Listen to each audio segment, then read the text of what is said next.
উপস্থিত হলাম তোমাদের সামনে নতুন একটা ভিডিও নিয়ে। শুভ সানডে। আজকে দিনটা প্রত্যেকের খুব খুব ভালো কাটুক, এটাই তোমাদের কাছে প্রার্থনা করবো ঈশ্বরের কাছে। আজকে দিনটা খুব ভালোভাবে মজায় নিজের মতন করে কাটাও। কারণ জীবনে কি জানো তো, তুমি যদি ভালো থাকো সেই ভালোগুলো অনেকেই দেখতে পায় না। কারণ অন্যের ভালো থাকার কারণ অন্যরা আবার কষ্ট পায়, তাতে তোমার কি? তোমার কিছু এসে যায়? তুমি যেভাবে নিজেকে সুন্দর করে সাজিয়ে তুলতে পারো, কীভাবে আনন্দে রাখতে পারো, কীভাবে ভালো রাখতে পারো, সেই দিকে নজর দাও।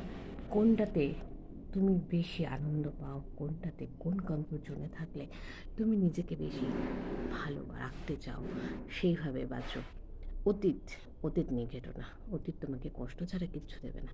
আর অতীতের যে মানুষগুলো তোমাকে কষ্ট দিয়ে গেছে তাদের কথা ভেবে শুধু শুধু নিজের সময় নষ্ট করা, এছাড়া আর কিচ্ছু নয়। তাই প্রতি মুহূর্তে বাঁচো, প্রতিদিন সুন্দর সুন্দর মুহূর্তগুলো নিজের মনের মধ্যে ক্যাপচার করে রাখো। কারণ স্মৃতি নিয়ে বাঁচা যায় না, বাস্তব নিয়ে আমাদের চলতে হয়। আর যারা বাস্তবসম্মত হবে তাদের কষ্টটা কম পেতে হয়। আমরা প্রত্যেকেই জানি আমাদের জীবন ক্ষণস্থায়ী, আজ আছে কাল নেই। তাই প্রতি মুহূর্তটা আমাদের জীবনে খুব সুন্দর করে উঠুক। প্রতিদিন আসুক আমাদের জীবনে নতুন স্বপ্ন, নতুন আশা, নতুন উদ্দীপনার সঙ্গে আমরা সামনের দিকে প্রত্যেকে এগিয়ে যেন যেতে পারি। তোমরা অনেক ভালোবাসা দিও, ভালো থেকো, সুস্থ থেকো। আবারও জানাই হ্যাপি সানডে। ভালো থেকো, ভালো লাগলে কমেন্ট করে জানাও। এখানে শেষ করলাম, দেখা হচ্ছে নতুন একটি ভিডিওর সাথে।